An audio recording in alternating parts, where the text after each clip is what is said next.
ajajni olaanaa waraana bilisummaa Oromoo gameessa siyaasaa Jawar Muhammed itti aanaa dura taa'aa koongirensii federaalaa Oromoo obbo Baqqalaa Garbaa dabalate hidhamtoota siyaasaa Oromoo hidhaa bahaniin baga mana hidhaa dhiphaa keessaa baatan jechuun ibsa baase.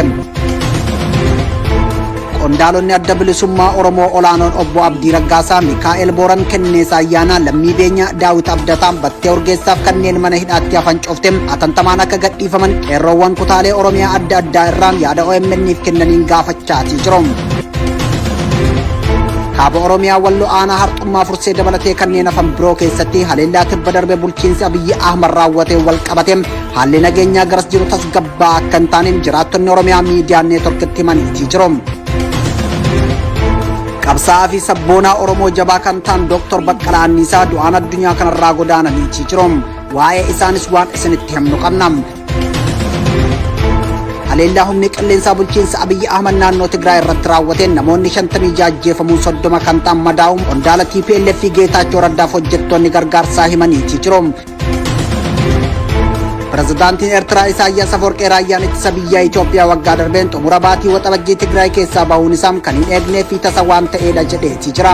Pirezidaantichi federaalizimii Itoophiyaan hordoftus qeeqee jira. Guutuu gabaasichaa qindeessineetii jira. Amajjii 9 bara 2022 guutuu oduu har'aa Muhammaffaan Tallee Birsuun isin faana tura. Akkam jirtan ala manaan sa'a namaan maatii waatiin kabajamtoota daawwattoota Oromiyaa miidiyaa neetworkii Oduulee sa'aatii kanaaf qabannee dhiyaanne sinitti himna an Muhammad Fantalleeti.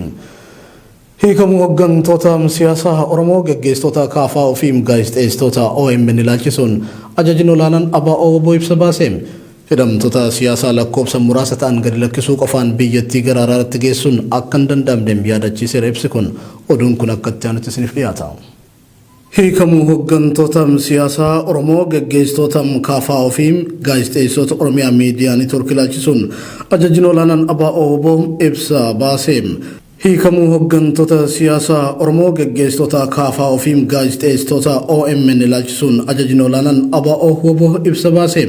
Namoota hiikamaniif ergaa baga baatanii kan dabarse ajajni olaanaan ABO kumaatamni ammallee hidhaa jiraachuun hedduun hidharraa baafamanii ajjeefamaa jiraachuu fi namoonni itti fufiinsan qabamanii hidhaatti guuramaa jiraachuu ibseera. Warri lubbuun hafan mana hidhaa dhiphaa keessa bahuuf carraa argatan haqa uummata keenya mana hidhaa keessatti dararamaa ajjeefamaa fi ammallee mana hidhaa keessatti gidiraa argaa jiranii addunyaaf saaxiluuf hiree guddaa akka qaban ibseera. Yakkoonni murnaa aangorra jiru lammiilee nagaa irratti raawwataman itti fufanii bakka jiranitti hidhamtoota siyaasaa lakkoofsan muraasa ta'an gadi lakkisuu qofaan biyyattii gara araaraatti geessuun akka hin danda'amne kan yaadachiisu ibsi kun sirni haqaa uummataatti qoosuun farra nagaa tahuu mirkaneessee jira jedhama. Bulchiinsi Abiyyi Ahmad mootummaa PPT'n beekamtii yookaan leejitimaasii horuuf lola amma deemaa jiru kan injifate of fakkeessu humnoota falmaa hidhannoo gaggeessan dirree siyaasaa keessaa moggeessuuf hawaasa idil addunyaa biratti nama nagaa barbaadu fakkaatee faarfamuuf dhama'aa jiraachuus yaadachiise ibsi kun. Badiin hidhamtoota siyaasaa raawwatan yoo jiraateem deeggarsa uummataa qabaachuu isaanii ture. Hidhamtoonni siyaasaa kun yoo filannoo irratti haqaa fi bilisaan hirmaatan akka Abiyyi Ahmad mo'atan shakkiin hin turre. Abiyyi sana sodaatee artista Haacaaluu Hundeessaa ajjeesisuun hidhamtoota siyaasaa kana mana hidhaatti darbe jedhama ibsi ajajni olaanaan ABO baase. Hidhamuun hidhamtoota siyaasaa fi ajjeechaan artista Haacaaluu Hundeessaa irratti raawwatame yakka isa jalqabaati. Yakkinni itti aanuu sagalee uummataa ukkaamsanii filannoo biyyaalessaa kophaa ofii dorgomanii kophaa ofii filannoo injifanne jedhanii labsachuun mootummaa ijaaruuf yaaluu isaaniiti. Yakki sadaffaan immoo maqaa mootummaa beekamtii uummataa hin qabneen lola hin feesifne seenuun dhabama lubbuu kumaatamaa fi qabeenya kitila hedduu dhaqqabsiisuu isaanii akka ta'e addeesseera. Kanaaf qaamni yakka kana cufaa raawwate kun hidhamtoota siyaasaa badii hin raawwanneef dhiifama godhe jedhee miidiyaa irratti lallabuun dammaqiinsa uummataa tuffachuu akka ta'e ibsa kana keessatti jedhameera.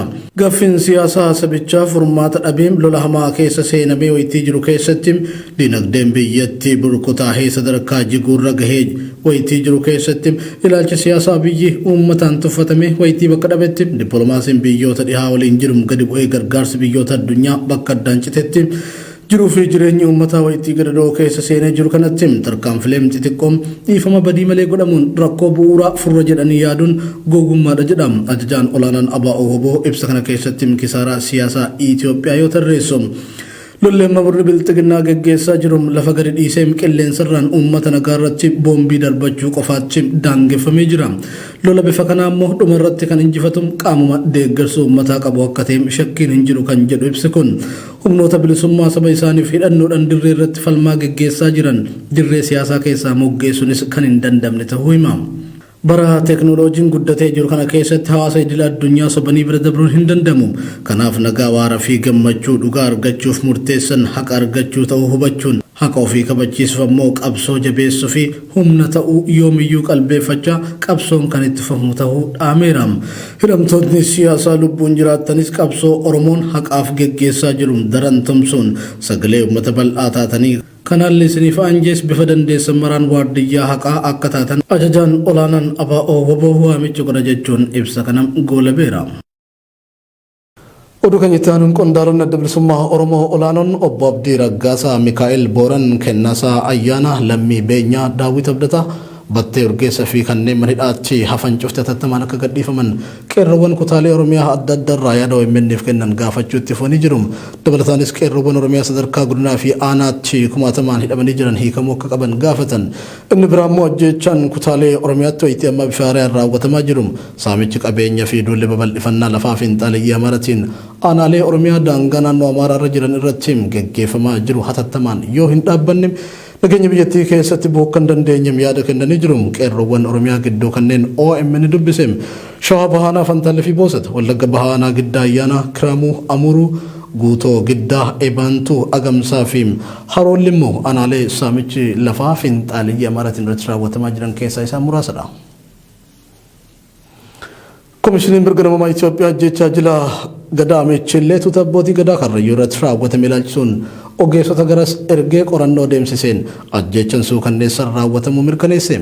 Ajjeechaan suukanneessan kun erga raawwatee booda qaamoleen nageenyaa mootummaa bakka sana turan akka uummanni reeffa hin kaasne organii waan turaniif reeffi namoota ajjeefamanii dirree irratti salphifamee bineensa nyaatameera jedha ibsi kun. Gabaasaa qindaa'eem Faayizaa Eliyaastuu dubbisa. Sadaasa 22 guyyaa keessaa tilmaamaan toora sa'aatii 6tti aanaa Fantaallee ganda xuuxitti naannoo Karraa jedhamu keessa hirmaattonni gadaa Michillee namoota 39 ta'an humna poolisii Oromiyaatiin bakka naannoo jireenyaa isaaniitti qabamuun konkolaataa FCR jedhamutti fe'amanii akka fudhataman odeeffachuusaa Komishiniin mirga namummaa Itoophiyaa ibsa muddee 30 baaseen himee jira. Akka ibsi komishinichaa kun jedhutti jiraattota gandaa ajjeechaan kun itti raawwatamee dabalatee miseensota maatii miidhamtootaa fi hojjettoota bulchiinsa aanaa Fantaallee kan ta'an warreen raawwatamuu yakkichaa ijaan arganii fi keessa beekanirraa odeeffannoon walitti qabame. Namoota 39 humna poolisiitiin qabaman keessaa abbaa gadaa Kadiir Hawaas dabalatee namoota 14 bosona Basaqaa dhagaa aanolee bakka jedhamutti geessuun guyyaa keessa tilmaamaan toora sa'aatii 6tti rasaasatti roobsuun akka ajjeesan mirkaneeffachuu ibsi komishinichaa ni addeessa. Ajjeechaan suukanneessaan kun erga raawwatameen booda qaamoleen nageenyaa mootummaa bakka san turan akka uummanni reefka hin kaasne dhorganii waan turaniif reefki namoota ajjeefamanii dirree irratti salphifamee bineensaan nyaatamee jira ibsa kun. Namoota 23 hafan ammoo gara magaalaa Mojotti geessuun kaampii poolisii humna addaa Oromiyaa keessatti hidhanii reebichaa fi gidiraa irraan ga'uu fi namoota hidhaman kana keessa namni Jiloo Buraayyuu jedhamu reebicha dandamachuu dadhabuun lubbuun dabruusaa komishinichi ibsee jira. Hidhamtoota kanneen keessaa ammallee kanneen mana hidhaa sanitti dararamaa jiran jiraatanis komishinichi isaan qunnamuuf yaaliin taasise akka hin milkooyne ibsee jira. Namoonni ajjeefamanii fi hidhaman kunneen gaggeessitoota tuuta gadaa Michillee gadaa of harkaa qabu waan ta'aniif hawaasni Karrayyuu hedduu jeeqamuu fi tasgabbii dhabuuf saaxilamuu isaanii komishiniin mirga namoomaa ibsa isaa keessatti ibsee jira. Hiikamu hayyoota Oromoo sababeeffachuun qeerroowwan gammachuu isaanii ibsachaa turan humnoonni mootummaa hidhaa jiraachuun himame. Godina Arsii lixaa aanaan saboota halkanidaa hiikamuu hayyoota erga dhagahan booda qeerroon magaalaa Garambaa moo gammachuu ibsataa turan kanneen lakkoofsan hedduu ta'an ganama kaleessa Amajjii 8/2022 humna tikaatiin butamanii hidhamanii jiru. Faayidaa Eliyaas ammas irra deebiin dabalata qabdi. Ayyoonni Oromoo Jawar Muhammed Baqqalaa Garbaa fi Hamza Booranaa dabalatee hidhamtoonni siyaasaa galmee obbo Jawar Muhammed jalatti himatamanii turan hiikamuu hordofee uummanni Oromoo biyya alaa fi keessa jiru halkan dheengaddaa irraa kaasee gammachuu ibsataa turanii jiru. haa ta'u malee iddoo hedduutti humnoonni tikaa mootummaa bilxiginnaa qeerroo gammachuuf bahan kana qabee hidhaa jira. Godina Arsii lixaa aanaanan sabootti halkan edaa hiikamoo hayyoota erga dhagaan booda qeerroon magaalaa Garanbamoo gammachuu ibsataa turan ganama kaleessaa humna tikaatiin butamanii hidhamanii jiru. Qeerroowwan hidhaman kunneenis tanaan dura ajjecha artistaa Haacaaluu Hundeessaa booda hidhamanii mana hidhaatti dararamaa erga turan booda kan hiikamanidha. Hanga ammaatti qeerroowwan maqaan isaanii dhaqqabe keessaa Adam Dilboo, Amaan Culuqqee, Waaqoo Qaabatoo, Amaan Dheekoo, Laggasaa Shibbaa, Yaasin Suukaree, Kaffiyaaloo Damiyoo fi Nageessoo Badhaasoo kanneen jaaman sababaa gammachuu qofa ibsataniif hidhamanii jiru. Qeerroowwan kunneen akka hidhamaniif kaabinoonni bilxiginnaa shira xaxaa akka turan odeeffannoon arganne ni mirkaneessa. Dabalataanis torbaan lama dura aanicha keessatti qeerroo Abdurroo Umar dabalate hojjettoota dhaabbata koonistiraakshanii Alamaayyoo katamaa keessa dalagan kan sabaan Tigiree ta'an 8 fi qeerroowwan Oromoo 2 dhalattoota Wallaggaa ta'an hidhata diinaa qabdu jaamuun mana dhiphataa keessatti raarsaa jiraachuun ifoomee jira. Kaaba Oromiyaa Walloon Arxummaa Fuursee dabalatee kanneen afaan biroo keessatti haleellaa tibba dabre waraana Abiyyi Ahmadiin raawwatame wal qabatee haalli nageenyaa garas jiru tasgabbaa kan ta'an himuun jiraattota jidduu kanneen OMN dubbise. Namoonni nagaa humnoota tikaan butamuun achi buuteen isaanii dhabamsiifamaa jiru. Keessumattuu aanaa Jillee Dhummuugaa fi Daawwaa Caffaatti halkan dukkana daheeffachuun waraanni namoota nagaa okkaamsuu fi reebu sababii ta'eef hawaasni galgala gadi bahuuf sodaa jabaa qaba jedham jiraatan godinichaam. Oromoota Walloo irratti haleellaa eenyummaa jiddu gala godhateetu raawwatame kan jedhu namni kun poolisoonni addaa naannoo Amaaraa fi kan Federaalaa waliin ta'uun uummata nagaa qe'ee isaanii irratti ajjeesuun sirna awwaalcha namoota ajjeefamaniitis akka hin geggeeffamne yaadachiise. Uummanni kun san hunda keessa tarkaanfatee ammas haareetti waraannitti bobbaafamuun nageenya isaanii goolaa jiram. Kanaaf Oromoonni kutaa Oromiyaa keessa jiraatan uummata Oromoo Wallootiif sagalee akka ta'an jechuun dhaameera. Qabsaa fi sabboonaa jabaan Oromoo Dr. Baqqalee Anniisaa du'aan addunyaarraa boqotan. Dr. Baqqalee Anniisaa dhukkubbii tokko malee Amajjii 4/2022 mana isaaniitti tasuma lubbuun isaanii dabarte. Dabalata qabna. Qabsaa fi sabboonaa jabaan Oromoo Dr. Baqqalee Anniisaan du'aan addunyaarraa godaanan. Dr. Baqqalaa Anniisaa abbaa isaanii obbo Habtamaaram yookaan abbaa Irree Anniisaa fi haadha isaanii aadde Abbabech Injigurraa akka lakkoofsa Awurooppaa hagayya 16 bara 1967 godina Shawaa Kibba Lixaa aanaa Wancii ganda Kurfoo guuteetti dhalatan. Barnoota isaanii sadarkaa tokkoffaa mana barumsaa Caboo Wancii yookaan Daariyaanitti kan xumuran yoo ta'u sadarkaa lammaffaa immoo mana barnoota Harar Meedaa kan Bishooftuu jedhutti xumuranii jiru. Bara 1986 scholarship ergatanii biyya Jarmanii erga deemanii booda barnoota isaanii digrii duraatii hanga PhD degree saayinsii eegumsa fayyaa beelladaa yookaan veterinariidhaan xumuranii jiru. Dr. Baqqalaan bara 1999 gara Ameerikaa kutaa Kaalifoorniyaa erga dhufanii booda haga boqonnaa isaaniitti dhaabbilee adda addaa keessatti beekumsa isaaniitiin tajaajila qorannoo geggeessaa turaniiru. Dr. Baqqalaan sabboonaa qabsoo Oromootiif jireenya isaanii guutuu gama adda addaatiin gumaachan ta'uu isaaniirraayyuu hawaasa kutaa Kaalifoorniyaa biratti maka fakkeenyatti kan ilaalamanii fi wayita lubbuun isaanii dabarte kanatti dura taa'aa hawaasaa ta'anii filatamanii turan. Qabsoo Oromootiifis waltajjii adda addaatti sagalee ta'anii mul'ataa turanii jiru. Dr. Baqqalaa Anniisaa dhukkubbii tokko malee Amajjii 4/2022 mana isaaniitti tasuma kan boqotan yoo ta'u sirna awwaalcha isaanii kamisa dhufu Amajjii 13 bara 2022 akka raawwatu maatirraa barameera. Dr. Baqqalaan bultii jaarratanii kan jiran yoo ta'an ijoollee 2 dubraa fi dhiiraa kan umriin isaanii waggaa 14 fi 12 qabu. Nutis du'a isaanii sababeeffachuudhaan waahila isaanii Dajanee Tasammaa dubbifnee jirra. Hello warri OMN akkam jirtu ani Dajanee Tasammaan jedhama. Dr. Baqqalaa Anniisaa waliin mana barnootaa tokkotti sadarkaa tokkoffaa barannee sana booda Dr. Baqqalaan kutaa lammaffaa Bishooftuutti baratee gara biyya alaa deeme. Dr. Baqqalaa baay'eedha walitti dhiyaannaa. Dr. Baqqalaan nama qulqulluudha. Nama sodaa tokko hin qabne, nama Oromummaa isaatiif dabarsee of kennu. Dhaabbilee Oromoo baay'ee isaanii maallaqaan beekumsaan nama tajaajilaa ture. Kutaa biyya Kaalifoorniyaa biyya Ameerikaatti nama kabajamaadha, beekamaadha. Wanti Baqqalaan ittiin hirmaanne hin jiru jedhama. Keessumaa ayyaanni Irreechaa waggaa kabajamu Baqqalaan adda dureedhaan hawaasa kana akka gurmeessuu himama. Kana bira darbee manni isaa mana hawaasaati malee mana dhuunfaa isaatii miti jedhama. Karaa adda addaatiin dhaabbilee Oromoo kamiyyuu utuu gargar hin baasiin nama maallaqa isaatiin beekumsa isaatiin gargaaraa ture akka ta'e hiriyoonni isaa dhiyootti isa waliin jiraatan kana dhugaa bahu.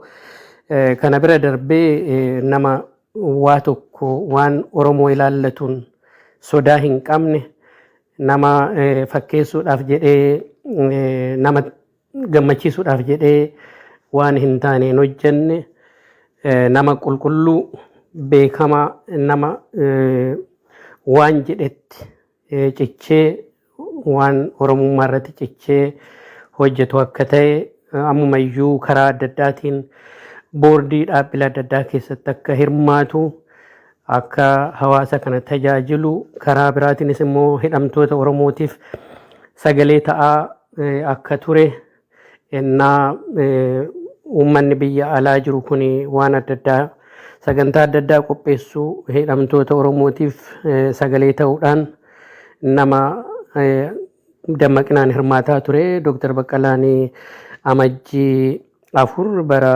2022 tasuma hojiidhaa galee rafee achii ol hin kaane homaa hin dhukkubsanne egaa baay'ee naasuu guddaa keessa jirra. Awwaalchi Dr. Baqqalaa sechi gara fuulduraatti guyyaa gabaabduu keessatti akka raawwatamu maatiirraa barameera. Baay'ee naanee jirra. Kanuma himuufi galatooma.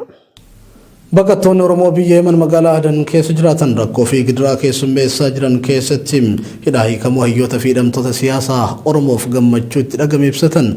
Guyyaa kaleessaa baqattoonni kunneen iddoo jiraachaa jiranitti walitti qabamuun miira gammachuutiin maqaa Jawar Muhammed, Baqqalaa Garbaa, Hamzaa Booranaa, Dajanee Xaafaa fi kanneen biroo yaamaa dhiichisaa oolaniin akka fi haala addessaa keessa jirru mara keessatti waa'ee hayyoota keenyaa kanneen mana hidhaa jiran takka daganneen beeynu kanneen jedhan lammiileen kunneen hayyoota keenya kanneen hafan qondaalota ABO dabalatee kanneen shiraan hidhaman hundi akka bahaniif uummanni Oromoo qabsoo jalqabeetti fufuu qaba jedhan.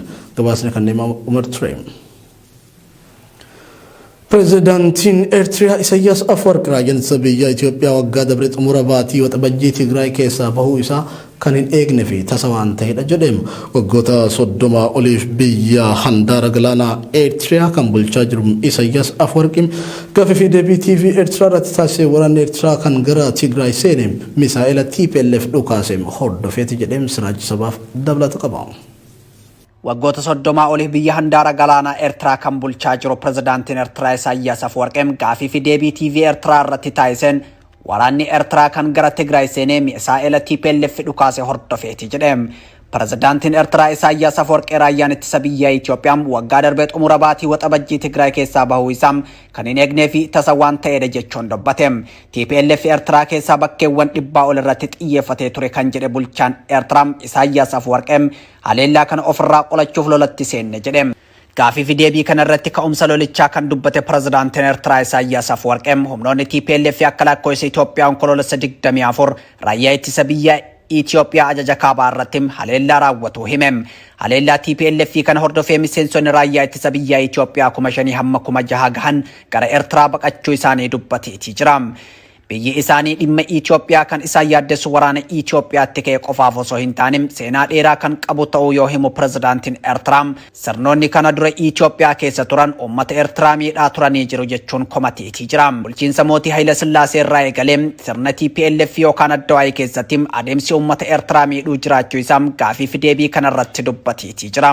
Haala waggoota 80 ture kana biyyi isaanii xiyyeeffannoon akka hordoftu kan jabeessanii dhaaman pirezidaantiin Eertiraa Isaayyaas Afwerqi Itoophiyaa keessa tasgabbiin osoo hin jiraatiniif sirni mootummaa kanaan ga'u osoo hin ijaaramin sirna dhufu waliin wal dhiibaa itti fufuu hin dandeenyu.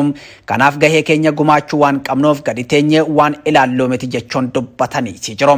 Pirezidaantiin Eertiraa aangootti dhufu muummee ministeera Abiyyi Ahmad booda waldhibdeen biyyoota lamaan gidduu ture ni furama amantaa jedhu qabaatanis jijjiiramicha TPLFif qaamoleen maqaa hin ibsine biroo fudhachuu dhiisuu isaanii haala nageenyaa irratti yaaddoo itti uumaa akka ture hime. Pirezidaantichi haala Itoophiyaa waggoota 30 darbanii fudhatanii kan ilaale yoo ta'u dhibdee Itoophiyaa keessa jiru yoon furmaata akka argatu eenyu akka isa hiikuuf gaafii guddaadha jedheeti jira. Ta'us dhimma isaaniiti jennee hin callisnu gaheen keenya akka feeteen osoo hin taane beekumsa karooraa fi diizaayiniin kan raawwatudha jedhe. Sirna federaalizimii Itoophiyaa kan qeeqee Isaayyaas Afwerqee gaafii fi deebii isaa kana irratti biyyi lammummaa irratti hundaa'ee ijaaruu caalaan sabummaa irratti hundaa'uun biyyootaa fi dhaabbilee ijaaruuf humnoonni alaa fedha qaban harka keessaa qabu jedheeti jira. Tibba darbee New York Times gabaasa qabatee baheen waraanni kaaba Itoophiyaa osoo hin jalqabin dura Isaayyaas Afwerqee fi Abiy Ahmad TPLF irratti waraana banuuf qophaa'aa turan jedheeti jira.